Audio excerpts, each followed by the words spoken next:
Pair production, pair एनिलाइजेशन नामी इन दोनों topics को डिस्कस करेंगे। दोनों टॉपिक एक साथ हैं और उसके बाद इसके न्यूमेरिकल्स देखेंगे। जो सेक्शन बी के स्टूडेंट हमारे साथ इस वक्त क्लास में ज्वाइन करें हुए, उनके कॉप्टन इफेक्ट के न्यूमेरिकल रह गए। उन्होंने लास्ट लेक्चर जो कल मेरे साथ क्लास के अंदर लिया था वो कॉप्टन इफेक्ट था, उसके न्यूमेरिकल रह गया।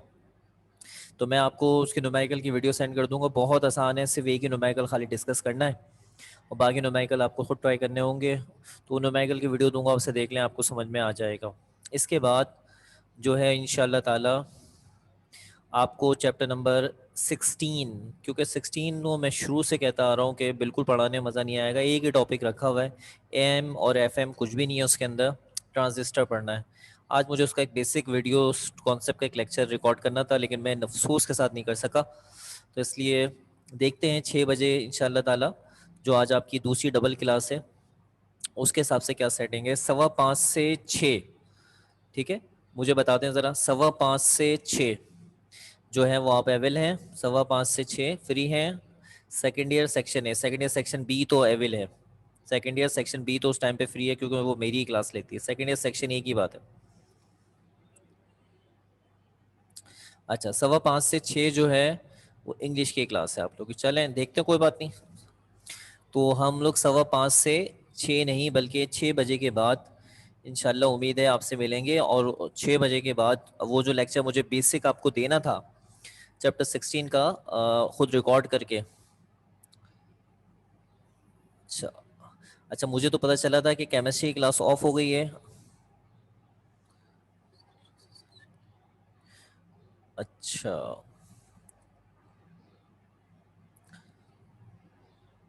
अच्छा, चलो कोई बात नहीं, कोई इशू नहीं, कोई इशू नहीं, कोई इशू नहीं है। उसके अंदर ये है कि मैं वैसे भी असर की नमाज का गैप होगा, असर की नमाज के गैप के बाद 5:15 बजे। अच्छा, बच्चे कह रहे हैं 5:15 बजे इंग्लिश की क्लास है। First year second year section है, सेकेंड ईयर सेक्शन है, कंफर्म करें। सेकेंड ईयर सेक्शन बी का जो टाइम है वो तो अवेल है।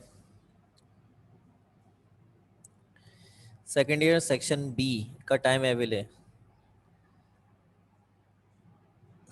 सना कह रही है इसकी इस क्लास के बाद इंग्लिश की क्लास है।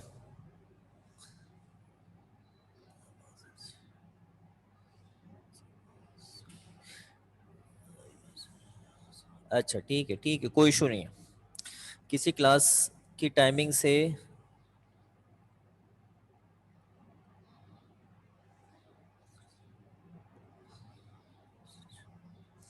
ठीक है, कोई कॉन्फ्लिक्ट नहीं है, कोई इशू नहीं है।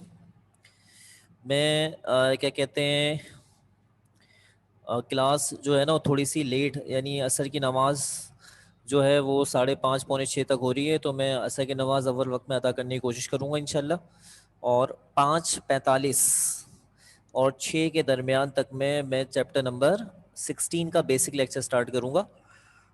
और आप लोग चाहें जो सेकेंड ईयर सेक्शन वाले वो ज्वाइन करना चाहें तो ज्वाइन कर सकते हैं, वरना उन्हें रिकॉर्डेड लेक्चर मिल जाएगा, ठीक है। और वो क्लास जो है वो तकरीबन मैं अराउंड 5:15 या 6 बजे तक, 6 बजे तक अराउंड स्टार्ट करूँगा। पौने 6 या 6 बजे तक अराउंड स्टार्ट करूँगा। और ज़्यादा बड़ा लेक्चर नहीं होगा, बस आधे घंटे का एक लेक्चर है। तो अगर सेकेंड ईयर सेक्शन ए के बच्चे उसको ज्वाइन कर सकें तो बहुत अच्छी बात है। पेयर प्रोडक्शन उर्दू में तो इसके मायने हैं जोड़े की पैदाइश। नाम पे मत जाए, जोड़े की पैदाइश पे। हम अब तक जो डिस्कस करते हुए आ रहे हैं, हम लोग फोटो इलेक्ट्रिक इफेक्ट से हमने infrared, visible light, ultra violet, ये फोटो इलेक्ट्रिक इफेक्ट था। फिर कॉप्टन इफेक्ट में आए तो हम लोग एक्सरे तक पहुंच गए। अब एक्सरे के बाद जो फोटोन है वो आखिरी फोटोन है जो कि सबसे ज़्यादा फ्रीक्वेंसी वाला है और सबसे छोटी वेवलेंथ वाला है, और वो फ्रीक्वेंट है गामा फोटोन। तो एंड्रेसन नामी साइंटिस्ट ने गामा फोटोन को यूज़ करने का फैसला किया और उसने एक एक्सपेरिमेंट किया और जिसके अंदर एक बहुत इंटरेस्टिंग रिजल्ट आया। और रिजल्ट कुछ क्या था, इससे रिलेटेड जो पैराग्राफ है वो आपको नोट से करना है। एक पैराग्राफ है जो एग्जाम में अगर टॉपिक आता है तो वो पैराग्राफ आपको नोट से करना है। वो पैराग्राफ मैं नहीं लिखवाऊंगा, मैं सिर्फ एक डायग्राम बनाऊंगा और एक इक्वेशन बताऊंगा, टॉपिक एंड हो जाएगा। Paragraph from notes. एक हैवी न्यूक्लियस लिया, ये रहा heavy nucleus, it is a heavy nucleus. Heavy nucleus से क्या मुराद है, ये कोई ऐसा एटम है जिसका एटॉमिक नंबर या मास नंबर बहुत ज़्यादा है। अमूमन ये लेड का न्यूक्लियस होता है, लेड का जो एटॉमिक नंबर है 82 है, वो हैवी न्यूक्लियस है। इस तरह का कोई हैवी न्यूक्लियस लिया और इस हैवी न्यूक्लियस के इस तरह करके गामा फोटोन यहाँ से गुजारा, ये गामा फोटोन है, it is a gamma photon. आप यूँ समझ लें कि गामा फोटोन के रास्ते में रुकावट के तौर पे एक हैवी न्यूक्लियस को रखा गया है। ये जो गामा फोटोन आ रहा है इसकी एनर्जी है एच न्यू, और जैसे ही ये फोटोन इस न्यूक्लियस के पास आया, एंडरसन ने इस बात को ऑब्जर्व करा कि फोटोन डिसअपेयर हो गया, गायब हो गया। यानी ये सब एक्सपेरिमेंट होते हैं, डिटेक्टर लगे हुए होते हैं, सेंसर्स होते हैं जो सारी चीज़ें रीडिंग दे रहे होते हैं, और उसकी रीडिंग में ये आया कि फोटोन नहीं रहा। बल्कि इसके बाद उसने मज़ीद जब ऑब्जर्व किया तो रीडिंग ये मिली कि दो पार्टिकल्स हैं जो कि अपोजिट डायरेक्शन में मूव कर रहे हैं, ऐसे करके, लाइक दिस। जब उसने इन दोनों पार्टिकल को एनालाइज किया तो पता चला कि एक पार्टिकल जो है वो पॉजिटिव चार्ज रखे हुए है और दूसरा पार्टिकल जो है वो नेगेटिव चार्ज है, दोनों का चार्ज सेम है। और इन दोनों का जो मास था वो इलेक्ट्रॉन के मास के बराबर था, यानी ये वाला जो पार्टिकल है वो भी इलेक्ट्रॉन के मास के बराबर है और ये भी है। तो इसका मतलब ये नेगेटिव वाला जो है इसका जो एनर्जी है वो एम नॉट सी स्क्वायर है, और इसकी जो एनर्जी है वो भी एम नॉट सी स्क्वायर है।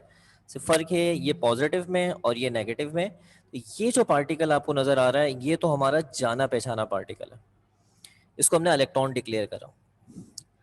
और जो दूसरा जो पार्टिकल आपको नजर आ रहा है यहाँ पर, वो दूसरा पार्टिकल इस इलेक्ट्रॉन का एंटी पार्टिकल है, अपोजिट पार्टिकल है। यानी इसका जिस जर्रा है जो सिर्फ चार्ज से फर्क कर रहा है, बाकी एनर्जी से, मास से और हर चीज से सेम है, चार्ज की वैल्यू से सेम है, सिर्फ नेचर ऑफ चार्ज क्या है, अपोजिट है।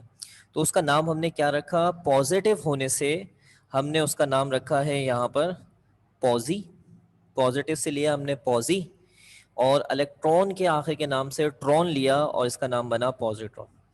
तो एक ऐसा फिनोमेना जिसके अंदर एक फोटोन क्या होता है, डिसइंटीग्रेट हो जाता है, अपने आप को ख़त्म कर देता है, फना कर देता है गामा का फोटोन, और साथ ही साथ में दो पार्टिकल्स बनाता है। ये दोनों पार्टिकल जो होते हैं वो सेम नेचर के नहीं होते, क्योंकि ये सेम नेचर के अगर होंगे तो वो एक दूसरे को क्या करते हैं, रिपेल करते हैं या फिर नहीं बन पाती है। इस तरह का कोई फिनोमेना ऑब्जर्व ही नहीं हुआ, कुछ चीज़ों की वजाहत नहीं है, इसलिए कि यहाँ अपोजिट नेचर के क्यों बनते हैं इसकी वजाहत नहीं। तो यहाँ दो पार्टिकल बनते हैं और वो दोनों पार्टिकल एक दूसरे से नेचर वाइज अपोजिट होते हैं, दोनों की एनर्जी सेम है, M naught C square M naught C square, और दोनों में से एक का चार्ज दूसरे के चार्ज का अपोजिट है, चार्ज की वैल्यू सेम है, मास सेम है, एक इलेक्ट्रॉन है पॉजिट्रॉन। और इस फिनोमेना का नाम रखा गया है पेयर प्रोडक्शन। यहाँ तक समझ में आया? मानूर, आपने एक सवाल किया था, मैंने उसका जवाब भी दिया कि इसकी वजाहत इतनी नहीं है, ये एक नेचुरल फिनोमेना समझ लें जिसके बारे में हमारे पास कोई इतनी खास वजाहत नहीं है। ठीक है महानुर मुगल, आपको जवाब मिल गया? सब बच्चों को यहाँ तक क्लियर हो गया बेटा? अब यहाँ पर ये जो पेयर प्रोडक्शन है, फॉर पेयर प्रोडक्शन, याद रखिएगा कि अगर पेयर प्रोडक्शन चाहते हैं आप कि एक पेयर प्रोड्यूस हो जाए, इलेक्ट्रॉन पॉजिट्रॉन का पेयर प्रोड्यूस हो जाए, तो नतीजे के अंदर आपने जो फोटोन यूज करना है, गामा का फोटोन, उसकी तवानाई इन दोनों की तवानाई के सम से ज़्यादा होनी चाहिए। यानी एक की तवानाई एम नॉट सी स्क्वायर, दूसरे की तवानाई भी M not C square, plus minus तो इनकी नेचर को रिप्रेजेंट कर रहा है बस। दोनों की इस तवानाई का sum two M not C square बनता है, इससे ज़्यादा होनी चाहिए। Two M not C square जो है ये बराबर होता है 1.02 मेगा इलेक्ट्रॉन वोल्ट। ये सॉल्व कर सकते हैं, पूरा सॉल्व करके इसे मेगा इलेक्ट्रॉन वोल्ट में कन्वर्ट किया है। तो पेयर प्रोडक्शन के लिए जो है वो गामा फोटोन की एनर्जी अगर two M not C square से लेस हुई तो कोई पेयर प्रोडक्शन नहीं होगा, कुछ भी यहाँ फिनोमेना ऑब्जर्व नहीं होगा। लेकिन अगर एनर्जी इससे ज़्यादा हुई तो आपको ये पेयर नजर आएगा। अगर इसके बराबर हुई, पेयर बनता है लेकिन सेपरेट नहीं होता, पेयर को सेपरेट होना है लाजमी तौर पर। ठीक है, और अगर पेयर सेपरेट बनना है तो इसलिए ये एनर्जी लाजमी गामा फोटोन की two M naught C square से ज़्यादा होनी चाहिए। ये एग्जाम में बहुत ज़्यादा एमसीक्यूज में डिस्कस हुआ कि पेयर बनाने के लिए, प्रोडक्शन के लिए कितनी एनर्जी होनी चाहिए, तो जवाब है two M naught C square तो लाजमी होनी चाहिए।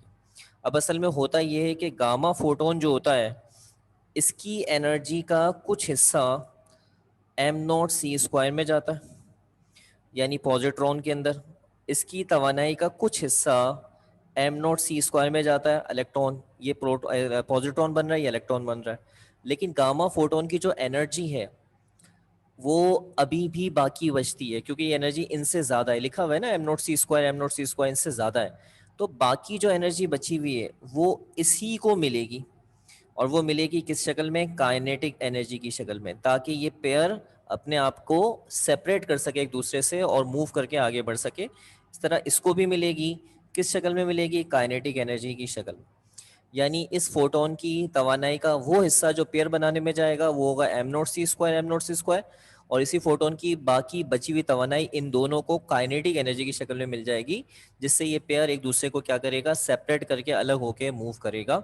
अदरवाइज अगर सिर्फ आपने M not C square, two M not C square जितनी एनर्जी दी तो पेयर बन सकेगा, सेपरेट नहीं हो सकेगा। सेपरेट करने के लिए फोटोन की energy two M not C square से ज़्यादा होनी चाहिए।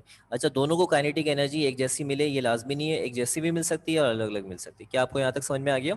अब हम इसकी एक इक्वेशन बनाएंगे। इसकी सिर्फ एक ही इक्वेशन आपके कोर्स में डिस्कस हुई हुई है, इससे रिलेटेड आपने पैरा लिखना है एग्जाम में, यहाँ तक क्लियर कर दीजिएगा। According to law of conservation of energy, सिर्फ law of conservation of energy की इसकी इक्वेशन बनाई गई। लॉ ऑफ कंजर्वेशन एनर्जी की इक्वेशन बहुत आसान है, ये आया एच न्यू, फोटोन आपने दिया, फोटोन का तवानाई का कुछ हिस्सा M not C square positron में चला गया, बाकी तवानाई का कुछ हिस्सा उसको काइनेटिक एनर्जी में चला गया, नीचे प्लस का मतलब पॉजिट्रॉन है, M not C square electron के अंदर चला गया, और बाकी तवानाई का हिस्सा इलेक्ट्रॉन की काइनेटिक एनर्जी में चला गया। सिंपल सी इक्वेशन है, इस इक्वेशन को कहते हैं conservation of energy equation for pair production. इसके साथ ही पेयर प्रोडक्शन का टॉपिक हमारा कंप्लीट हो गया, और यहाँ हमें एल्बर्ट आइंस्टाइन की इक्वेशन की वेरिफिकेशन भी मिली, जो उसने कहा था energy can be converted into mass. तो यहाँ पे फोटोन जो था वो एनर्जी था, और वो एनर्जी से उसने हमें क्या बना के दे दिया, देखें मास बना के दे दिया, E is equal to M C square की यहाँ वेरिफिकेशन भी हमें नजर आ रही है। सब बच्चों को यहाँ तक क्लियर हो गया? इसी का सेकेंड टॉपिक देखेंगे जिसका नाम है pair annihilation. Pair annihilation, pair annihilation का मतलब होता है जोड़े का फना हो जाना, यानी ख़त्म हो जाना। तो जिस तरीके से ये पेयर बना है, तो क्या इसका रिवर्स पॉसिबल है? इसका रिवर्स हो सकता है, यानी हम इन दोनों पार्टिकल्स इलेक्ट्रॉन पॉजिट्रॉन को अगर टकरा दें, एक दूसरे से मिला दें, तो क्या वही फोटोन मिल जाएगा जो फोटोन जिससे ये हासिल हुए? तो इसका जवाब है जी, ऐसा है, ऐसा हो सकता है। और प्रैक्टिकली जब ऐसा करके देखा गया, ये हमारे पास आ रहा है जनाबे वाला पॉजिट्रॉन जिसकी तवानाई है एम नॉट सी स्क्वायर, नीचे छोटा सा प्लस लगा दिया हमने, और यहाँ से हमारे पास आ रहा है एक ये पॉजिट्रॉन है, और ये आ रहा है इलेक्ट्रॉन जिसकी तवानाई एम नॉट सी स्क्वायर है, और ये दोनों एक दूसरे से इंटरेक्शन कोलिजन के लिए आ रहे हैं, दोनों का टकराव हो जाता है, और फिर यहाँ पर हमें फोटोन्स मिलते हैं जो अपोजिट डायरेक्शन में मूव कर रहे हैं। ये दो फोटोन बेशक हैं, लेकिन जब इन दोनों फोटोन की तवानाई एच न्यू को ऐड करते हैं, तो ये तवानाई उसी गामा फोटोन के इक्विवेलेंट तवानाई के बराबर आती है। इस तरह pair annihilation is the reverse of pair production, ये रिवर्स होता है पेयर प्रोडक्शन का, जिसके अंदर वही दो पॉजिट्रॉन और इलेक्ट्रॉन एक दूसरे से टकराकर एनिलेट हो जाते हैं। एनिलेट का मतलब होता है फना हो जाते हैं। ठीक है, साइंसदानों का ये मानना है कि हमारी कायनात जैसी एक और कायनात भी है जिसको कॉस्मोस कहते हैं, और वो हमारी कायनात जैसी है। तो जब क़यामत वाक़ई होगी तो कॉस्मोस और हमारी कायनात को एक दूसरे से टकरा दिया जाएगा। नतीजे में वो जो कॉस्मोस है वो एंटी मैटर है, हम मैटर हैं, वो एंटी मैटर है, मैटर एंटी मैटर टकराएगा और फना हो जाएगा। जैसे यहाँ पर भी एक मैटर और एंटी मैटर, यानी मैटर और दोनों आपस में टकरा रहे हैं और फना हो रहे हैं और एनर्जी बन रही है। ठीक है, ये भी बड़ी इंटरेस्टिंग फैक्ट है और बड़ा इंटरेस्टिंग इसके बारे में रिसर्च है जो साइंसदानों ने करी है। तो पेयर एनिलेशन बस इतना ही था, और ये पेयर प्रोडक्शन का रिवर्स है। अगर आप इसकी इक्वेशन लिखना चाहें तो कुछ इस तरह से इक्वेशन इसकी लिख सकते हैं। According to law of conservation of energy, इसकी एनर्जी ऊपर वाली इक्वेशन का रिवर्स हो जाएगी। ऐसे करके लिख सकते हैं, दोनों एनर्जी को आपकी बार प्लस कर लेते हैं, two M not C square, एक की काइनेटिक एनर्जी प्लस दूसरे की काइनेटिक एनर्जी बराबर है two H nu. This is the equation. H nu यहाँ पर एक नहीं टू के साथ लगाया जाता है, और उस टू का रीज़न ये होता है कि एक फोटोन नहीं या दो फोटोन मिलते हैं जो अपोजिट डायरेक्शन में मूव करते हैं। सब बच्चे मुझे यहाँ तक बता दें, पेयर एनिलेशन का टॉपिक क्लियर हो गया? यस और नो? शाबाश।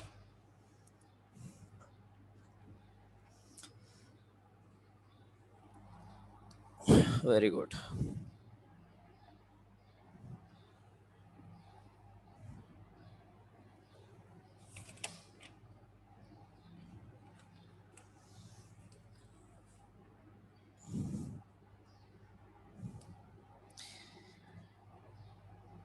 इसके न्यूमेरिकल्स देखेंगे, दो न्यूमेरिकल्स हैं इसके हमारे पास सिर्फ, और दोनों एग्जाम्पल की शक्ल में है, और दोनों एग्जाम्पल्स मैं आपको बता देता हूँ कहाँ कहाँ पर हैं, आप भी देख लें। एक हमारे पास है पेज नंबर 256 पर, और एक उसी के नीचे 17.989, ये रहा 17.8। देखें, फॉर्मूले की ज़रूरत नहीं है इसके अंदर, डायरेक्ट सॉल्व होगा। सवाल बहुत ज़्यादा आसान है, जो यूनिट आ रही है वो unit as it is use होगी, कोई उसके अंदर छेड़खानी नहीं करनी, बस सिंपल तरीके से सॉल्व करना है इसको। कुछ टीचर बाज़ दफ़ा यूनिट भी चेंज करते हैं, इससे कुछ नहीं होता, आंसर सेम आएगा। हमने सादा तरीका इस्तेमाल करना है। एक फोटोन है जिसकी वेवलेंथ जो है हमारे पास, अच्छा देखिए, ये इन्होंने किताब वालों ने जो इक्वेशन बनाई है उसके अंदर इन्होंने इसको इसको सेपरेट करके लिख के दिखाया हुआ है। ये नीचे एम नॉट सी स्क्वायर और माइनस, इन्होंने ये प्रिंटिंग है ऐसी बात है, ये ई माइनस और ई प्लस लगाई, ये एम नॉट ई प्लस का है और ये एम नॉट ई माइनस का। इसकी इतनी ज़्यादा नीड नहीं है, इन दोनों को प्लस करके ही आप आगे बढ़ा सकते हैं, न्यूमेरिकल भी इसी तरह सॉल्व होगा।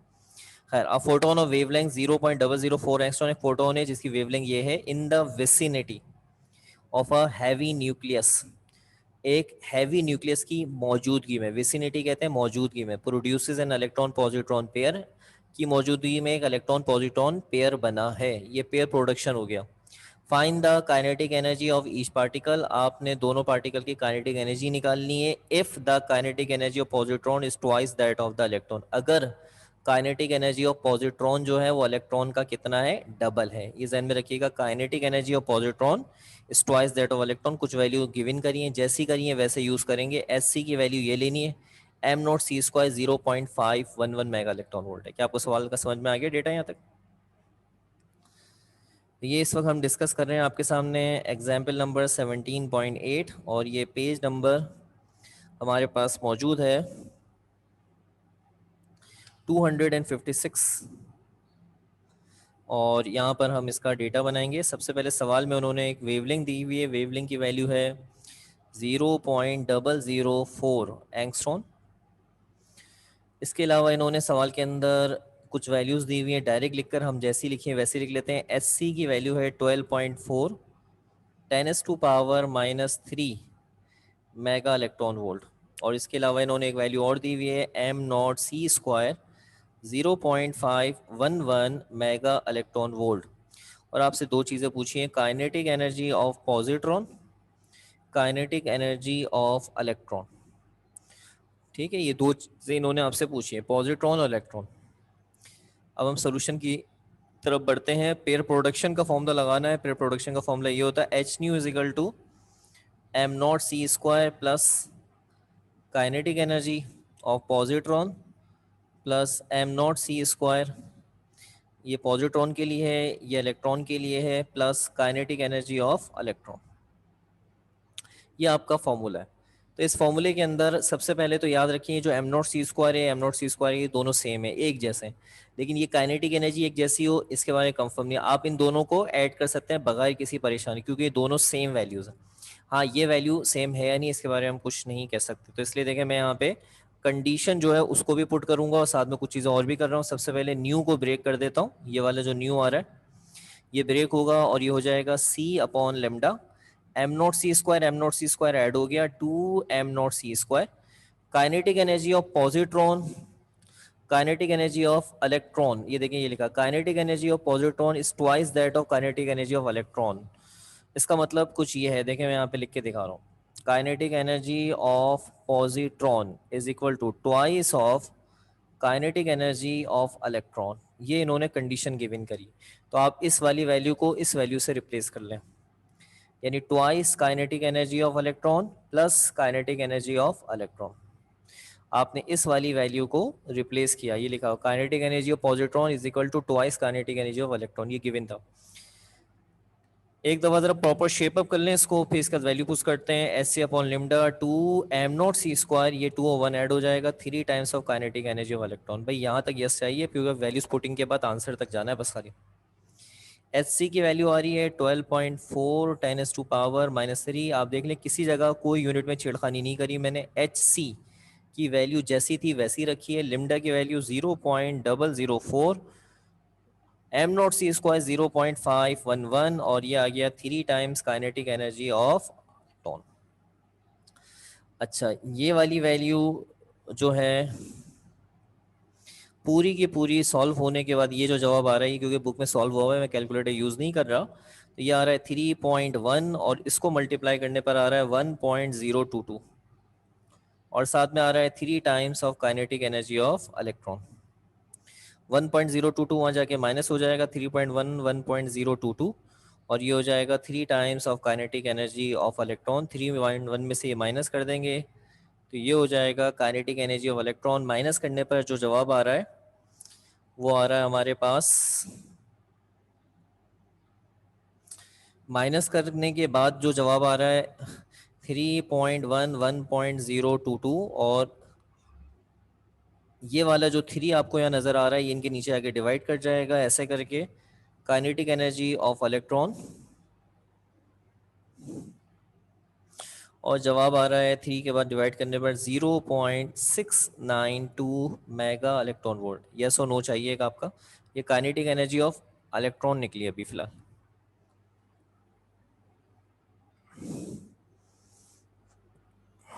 ये मैंने कोई कैलकुलेशन कैलकुलेटर से नहीं करी, बस बुक से जो वैल्यूज लिखी आ रही है डायरेक्ट, आप इन्हें बाद में कैलकुलेटर वगैरह से चेक कर लेना, ठीक है।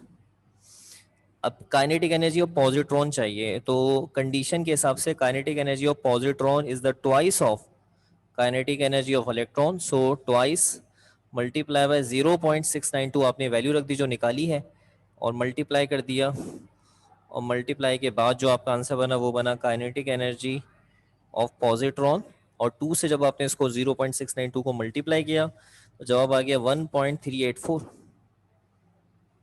Mega electron volt. So this is the kinetic energy of positron. Pair production का न्यूमेरिकल क्लियर हो गया। तो अब हमने दूसरे न्यूमेरिकल की तरफ जाना है और ये एग्जाम्पल है हमारी एग्जाम्पल 17.9 के नाम से, सेम पेज नंबर है और आपको इसका भी डेटा दिखाते हैं कि ये 17.9 क्या कहता है। ये पेयर एनिलेशन पर है, उससे भी ज़्यादा आसान है, आइए देख लें आप। कह रहा है pair annihilation occur, pair annihilation हुआ है due to a head on collision of an electron and positron. Electron और पॉजिट्रॉन आपस में टकराए, producing 2.5 mega electron volt photon moving in opposite directions. या फोटोन्स होना चाहिए था, लस फोटोन में ऐसे नहीं लगाया, कोई बात नहीं। इलेक्ट्रॉन पॉजिट्रॉन के टकराने से 2.5 मेगा इलेक्ट्रॉन वोल्ट का फोटोन्स बने हैं जो अपोजिट डायरेक्शंस में मूव कर रहे हैं। What will be the kinetic energies of the electron and positron before the collision given that m naught c square 0.511 mega electron volt। Electron positron जो आ रहे थे टकराने के लिए, टकराने से पहले उनकी काइनेटिक एनर्जी क्या थी। अब देखिए सवाल में कहीं भी काइनेटिक एनर्जी से रिलेटेड कोई कंडीशन नहीं है, आप पूरा सवाल देख लें, आप खुद भी बुक से सवाल देख रहे होंगे। जैसे ऊपर वाले में सवाल में kinetic energy of positron is twice that of kinetic energy of electron बोला था, लेकिन अब की बार इस सवाल में किसी तरह की ऐसी कोई बात नहीं कही उसने, कोई भी ऐसी कंडीशन नहीं बताई। तो इस सवाल के अंदर आपको ये बात खुद ही एज्यूम करनी पड़ेगी कि दोनों की काइनेटिक एनर्जी अब की बार सेम है, वरना सवाल सॉल्व ही नहीं होगा। तो इन्होंने बोला है कि यहाँ पर जो फोटोन आया, जो फोटोन बना है सॉरी, उसकी वैल्यू 2.5 मेगा इलेक्ट्रॉन वोल्ट है और इसके अलावा एक वैल्यू और गिवन है एम नॉट सी स्क्वायर जो कि 0.511 मेगा इलेक्ट्रॉन वोल्ट है। और साथ ही साथ में यहाँ पर आप ये बात खुद ही फर्ज कर लें कि kinetic energy of positron, kinetic energy of electron is equal to के बराबर है और यही के आपने फाइंड आउट करना है। सवाल में गिवन कहीं नहीं है, लेकिन ऐसा नहीं करेंगे तो सवाल सॉल्व ही नहीं होगा। और दूसरी बात है कि सवाल में काइनेटिक एनर्जी से रिलेटेड किसी तरह की कोई कंडीशन गिवन है ही नहीं बच्चों। बताएं यहाँ तक क्लियर हो गया, जल्दी से बताना है आपने। और ये हम लगा रहे हैं पेयर एनिलेशन का formula 2m not C square plus kinetic energy of positron plus kinetic energy of electron is equal to twice H nu. Formula आपके सामने, बहुत सिंपल सा सवाल है। पहले तो कंडीशन पुट कर लें फिर सॉल्व कर लेंगे इसको। 2m0c², इन दोनों की जगह k और k रख दें, इसका मतलब है दोनों की काइनेटिक एनर्जी। तो ये हो जाएगा ट्वाइस m0c², k प्लस होकर 2k हो जाएगा, 2h न्यू हो जाएगा, 2 कॉमन निकाल लें, m0c² प्लस k और ये हो जाएगा h न्यू 2, ये वाला 2 और ये कॉमन वाला 2 कैंसिल हो जाएगा। इसके बाद बचेगा आपके पास M not C square plus K H nu, और ये एम नॉट सी स्क्वायर वहाँ जाकर क्या करेगा, माइनस हो जाएगा, ये हो जाएगा H nu minus M not C square. H nu की वैल्यू आ रही है 2.5, एम नॉट सी स्क्वायर आ रहा है 0.511, और आपके पास निकलेगी काइनेटिक एनर्जी, जिसका जवाब माइनस के बाद आ रहा है 1.959, 1.959 mega electron volt. This is the answer.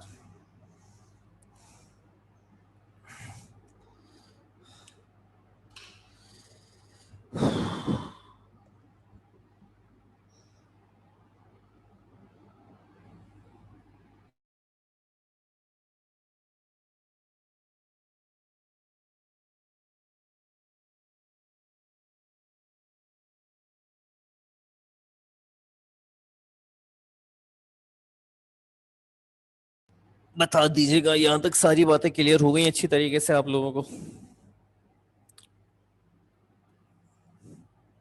अच्छा, असल में जो बुक के अंदर है मैं उसी को फॉलो करके लिख रहा हूँ। बुक में 1.959 ही लिखा हुआ है। अब ये बुक से देख के अभी मैंने फिलहाल आंसर वगैरह लिखे हैं, कैलकुलेशन कुछ अपनी थोड़ी बहुत कर दी है, बाकी आप लोग टैली कर लेना, ठीक है, कोई मसला नहीं है इसके अंदर। बच्चों इसके साथ ही देखें चैप्टर 17 खत्म हो गया। चैप्टर 17 में आपको पढ़ाना था कि फ्रेम ऑफ रेफरेंस क्या होता है, स्पेशल थ्योरी रिलेटिविटी, उसके पॉइंट्स वगैरह एग्जाम में याद करके लिखने होते हैं, न्यूमेरिकल्स करा दिए उसके सारे खास खास एग्जाम्पल्स के साथ। फिर एक टॉपिक था फोटो इलेक्ट्रिक इफेक्ट, पूरा डिटेल के साथ करा दिया क्या होता है, मुख्तलिफ डेफिनेशंस हैं उसके अंदर टोटल। उसके अंदर फोटो इलेक्ट्रिक इफेक्ट की अपनी definition, threshold frequency, stopping potential, work function, ये 4 डेफिनेशन खास हैं। फिर उसके जो 2 एक्सपेरिमेंटल रिजल्ट हैं स्पेशली, जिसमें 3 ग्राफ हैं, और आइंस्टाइन इक्वेशन, उसकी तो अहमियत अपनी जगह पर है, उससे तो हम नज़रअंदाज ही नहीं कर सकते। इसके बाद अगर हम बात करें तो उसके न्यूमेरिकल्स थे, वो पास पेपर के बुक के एग्जाम्पल वगैरह सब सॉल्व करा दी। कॉप्टन इफेक्ट जो था वो डिटेल से दोनों सेक्शन ए सेक्शन बी दोनों को क्लियर कर दिया, अल्लाह का शुक्र है। प्लस उसके न्यूमेरिकल सेक्शन ए को करा दिए थे, सेक्शन बी जो था उसके न्यूमेरिकल नहीं कर सकी थी, तो वो मैं उसकी वीडियो सेंड कर रहा हूँ, आपसे देख लीजिएगा। बहुत आसान न्यूमेरिकल है, आसानी से समझ में आ जाएगा। रह गया था पेयर प्रोडक्शन पेयर एनिलेशन, वो मैंने करा दिया है।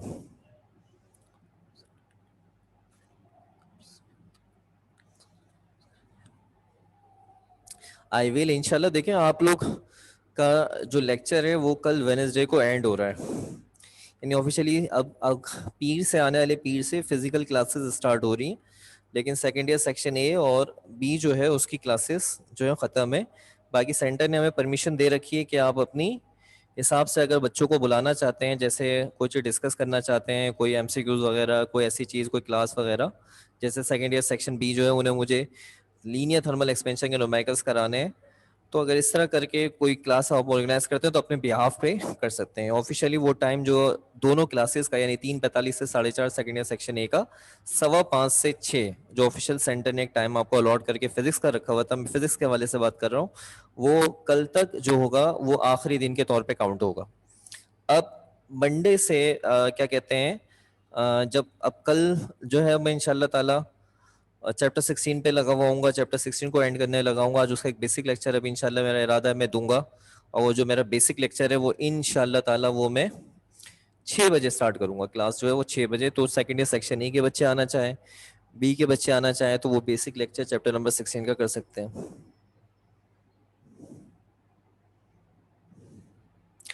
चैप्टर नंबर 11 जो है उसके अंदर लीनियर थर्मल एक्सपेंशन के न्यूमेरिकल्स जो है वो खाली सिर्फ करवाऊंगा। उसका रीजन ये है कि वो न्यूमेरिकल्स मैं बच्चों को ऑनलाइन में पढ़ा रहा था, उस वक्त मिस हो गए थे मुझसे, इसलिए वो रिवाइज करा दूंगा इंशाल्लाह ताला, ठीक है।